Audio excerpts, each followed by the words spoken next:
Hi everybody and welcome back to 20 Days of Healing. I'm Vicky Poole and of course I'm joined today by the marvelous Michael Larson. Hi Michael, how you doing? Well, hello. Thank you for having me. I appreciate that. And the word marvelous, I appreciate it as well. Thank you. What a warm introduction. I have been a member of your group, Michael, for I think it's coming up for 6 weeks. Okay. And I think the work that you do is marvelous. So hence marvelous, Michael. Thank you. I appreciate that's that. going to stick. And for those of you that are watching on replay, Michael runs a fantastic Facebook group, which we're going to come on to talk about, I'm sure. And in there, he helps parents, teens, and families to overcome obstacles and overcome challenges that are facing in their lives, which is truly brilliant. So Michael, I know that you have an introduction that you want to do, just in case I've missed anything off. So if you were to describe yourself right now to anyone who's watching, what would you say?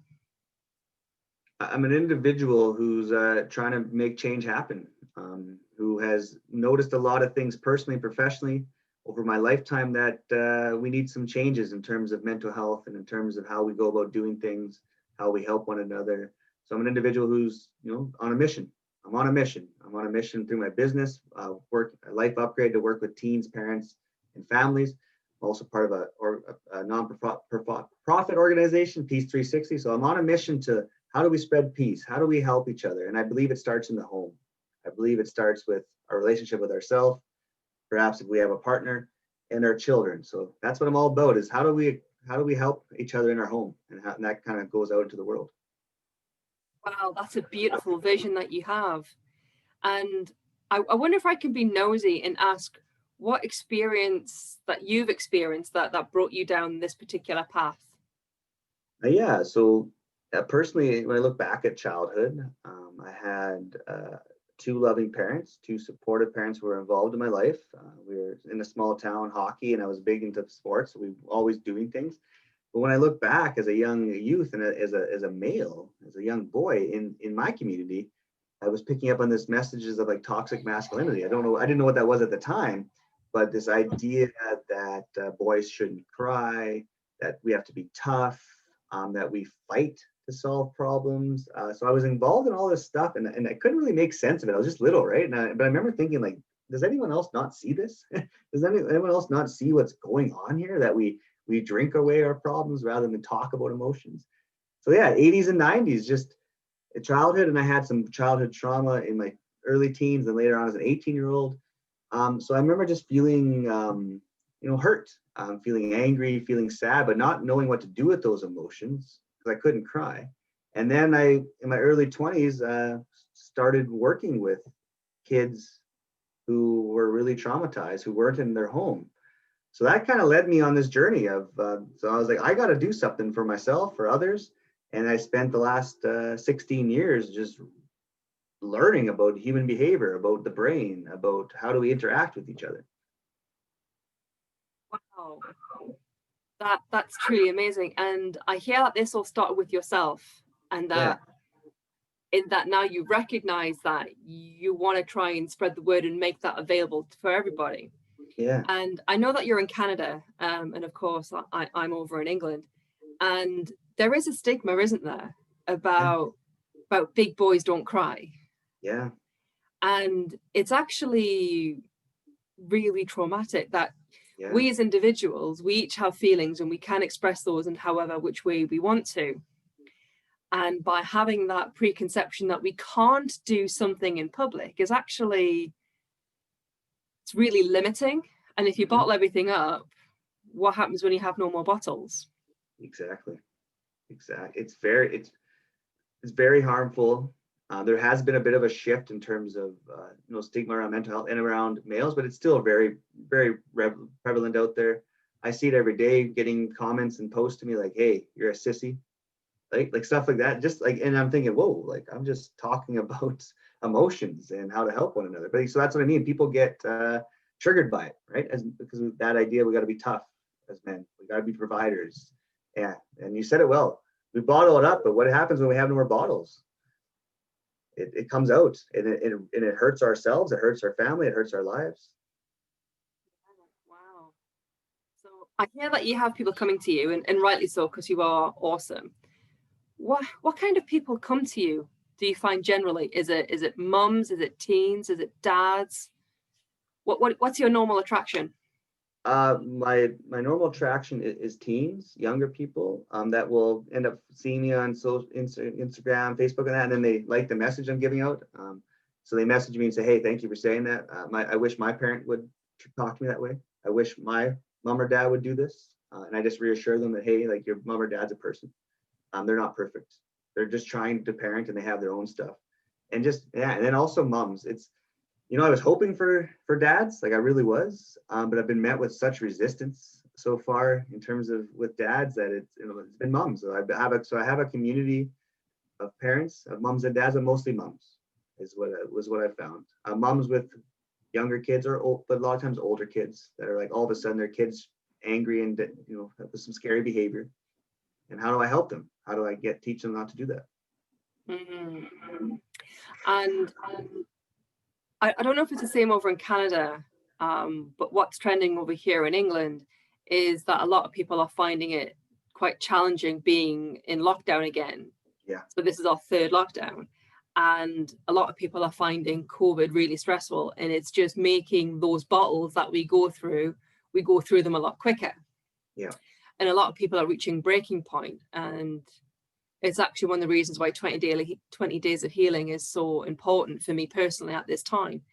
And what would you say to a mom who's out there, or beg your pardon, what would you say to a parent who's out there and their kids are acting up because they can't go to school, they can't see their friends, or there's something else going on with them? What would you say?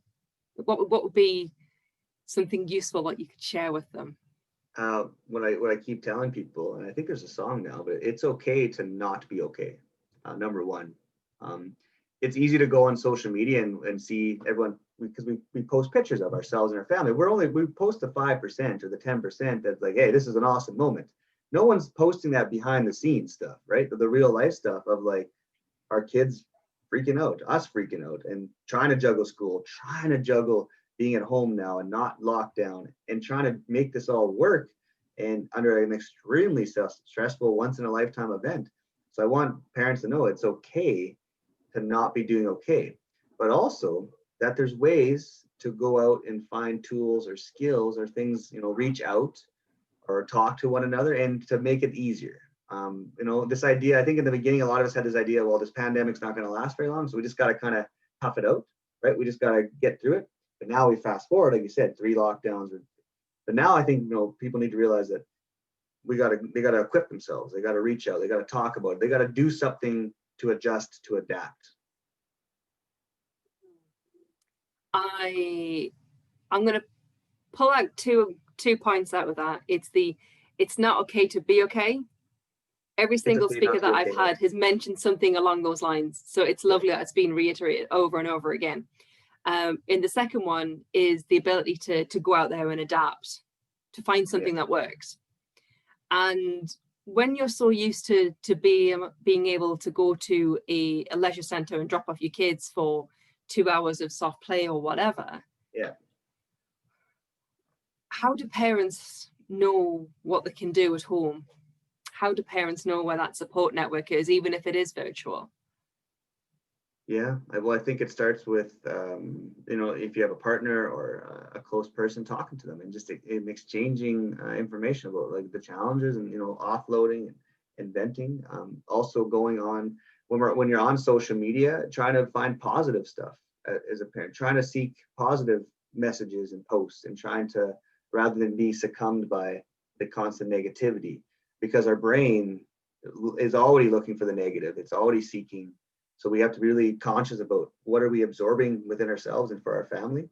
And also I want to let parents know that if you're at home trying to school your kids and all that, and I know that's a huge stressor, I tell parents every day, like their schoolwork is less important than emotional health and mental health. So as a parent, if you're looking at how do I make this all work, start by making schoolwork like a last kind of thing that I'm worried about getting done every day. What I'm worried about is my own mental health as a parent and my children's. How do we set up our day where we're feeling connected and we're feeling safe?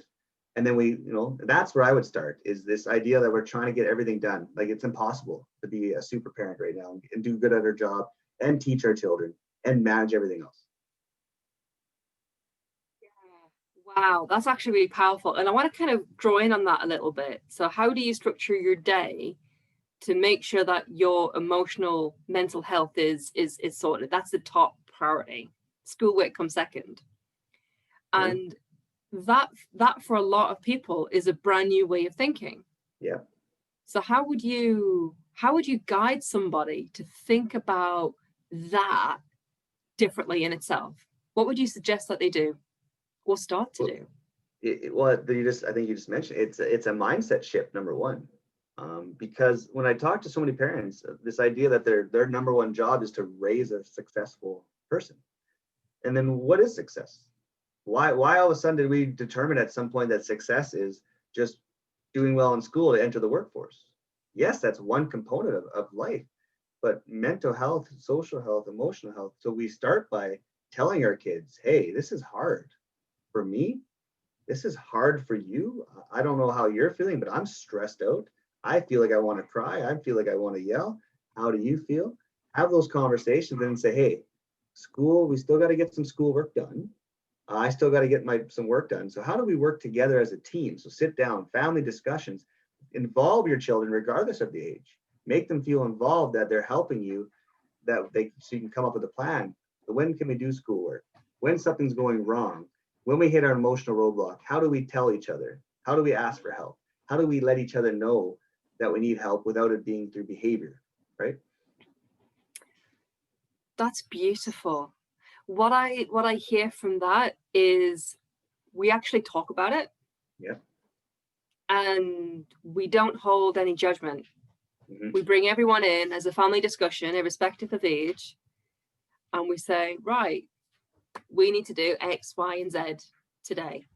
And how are you going to tell me when you've had enough? And then I'll tell you when I've had it. That is quite powerful. When you say that to parents, what's their initial reaction? Well, it goes one or two ways. They think, well, I want nothing to do with you, Michael. That sounds, that's too, and what that means to me usually is that's way too uncomfortable for me. That's I'm not ready to change yet, or I'm not ready to adjust my mindset yet. Or else it goes the other way, where it's like, oh, okay, like that. So you're telling me that if I just do this, it's going to help. And I'm like, yeah. So it's not about punishments and structure necessarily, about these set times for schoolwork. It's about talking. And I'm like, yeah, that's what it is. It's talking, because the more you talk to your children, the more you give them the opportunity to offload their stress, the less it's going to come out in schoolwork, the less it's going to come out in. So attention seeking behavior, what that is connection seeking behavior. If your child is, throwing something or they're upset at school, that's them telling you like, whoa, I'm not doing okay. It's probably not even anything to do with the schoolwork. But yeah, as a parent, behavior is communication. How do you know your child needs help? Through their behavior, through what their actions are doing. That's telling you that in their brain, that they're in their little brain, they're in that amygdala, they're in that stress response, fight, flight, or freeze. Okay, so I think this is somewhere where we need to stay for a moment, Michael, if that's okay. Yeah. So that's when we know when our little people are reaching their little brain, as you call it, which is the fight, flight, or flee response.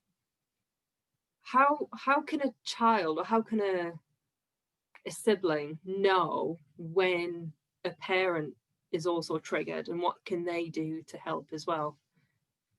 And that's a great question. So as a parent, as you educate yourself or find somebody to educate yourself about the brain and interactions and behavior, you teach your children that. You can start at any age. If you haven't started yet, start now and talk about what goes on in the brain. So teaching them about the stress response. And then once they have an understanding that me as the adult, I can end up in my little brain just like you can. And it's giving each other cues. And in our home, we simply say to each other, and my kids will say it to me too, I think that you might be frustrated, Dad. Are you in your big brain, or are you in the little brain? And as a parent, it's an adjustment as well. It's like a lot of parents don't want their kids to tell them anything. And we're like, well, that's disrespectful. But no, it's not disrespectful. It's them holding you accountable, just like you're holding them accountable. And we see these signals. And sometimes it's a simple question of asking your kid, hey, are you hungry? Are you tired? How can I help you? And the kid can do it to the adult as well. They'll say, hey, are you hungry? Are you tired? How can I help you? And it's just, but we got to create that safe spot that our children know that it's healthy to talk about emotions. And it's healthy to ask each other, are you okay? Or are you in your little brain? What are you angry about? I love that. And I have to confess, if I can bring this just to my family at the moment, if my 2-year-old turned around to me and said, you know, are you okay? You're acting strange. I think I would probably be the proudest mum in the world because he's recognized that I'm not right. Yeah. And yeah, it would be a shift. I can imagine when he's 12 and I'm frustrated and he asks me if I'm okay because I'm acting different. I can see how that would be frustrating to be educated by a child. Yeah. And I would offer a flip to that. I would offer a 180 and say, just look at the emotional intelligence that comes with that. Yeah, it's wonderful. That is brilliant. Yeah. Wow. That's the model. Totally. So Michael, I'm picking up so many wonderful nuggets from you today. I'm wondering if there's anything else that you can bestow on anyone who's watching this. You know, and if you're a parent watching this, we need to parent ourselves to effectively parent our children. We need to look at ourselves, and often our children's behavior that triggers us is a mirror that tells us what we need to work on, what we need to look at, and our old wounds or things that are healing our current stressors.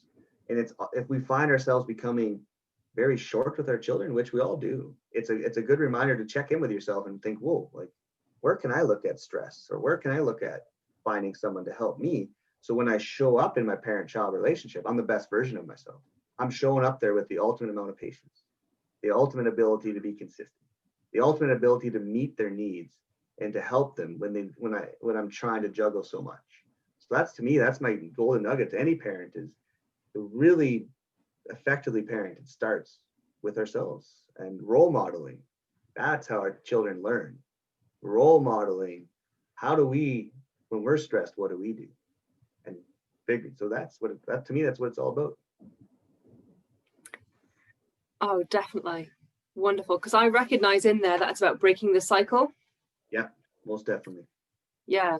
And if your parents were stressed with you and then you find yourself in that situation and then you have kids, it's just a continuous spiral. And we have the consciousness now and the mindfulness to be able to change that spiral, to be able to change the game for our kids. And how wonderful would that be for them for our youngsters, our next generation, to have an element of emotional intelligence that we never had the opportunity to get by 15, 16, 17. No, we had to go out and seek it as adults, right? Yeah, totally. Yeah. Wow, that's amazing. Now, Michael, I know that I'm connected with you, so I know where I can find all of your notes of wisdom. But for anyone who's watching this and wants to get involved and wants to see what you're about, where can they find you? I'm on Instagram and LinkedIn, and I'm on YouTube, but not really prominently. Facebook is where I spend the majority of my time. So on Facebook, Michael Larson. I also have a Facebook parenting group, which I strive to provide free value and free resources. So that my Facebook group is Empowered Parenting, Creating a Healthy Relationship with your child. So that's my group name. I just changed it, so I think that's what it is. But yeah, that's what. So if you want to find me, Facebook is where I would tell people to find me, and I post daily about just stuff I just talked about. And then if people want to upgrade their life, like my business, they can reach out to me, and I work with parents. But I'm not someone who forces that upon someone. I like the idea of, hey, this is some free resources depending on your situation financially. Brilliant. Thank you very much, Michael. I appreciate your time talking to me today. Thank you very much for watching, everybody. My name is Vicky Poole, and you've been watching 20 Days of Healing. You can click subscribe below, and you can catch all of the new videos that are coming out for the remainder of the program. You can follow me at Vicky Poole Coach on Twitter and Instagram, and you can also join my Facebook group called Flourishing Together. Thank you very much, guys, for watching, and I'll see you soon. Take care, and God bless. Bye now.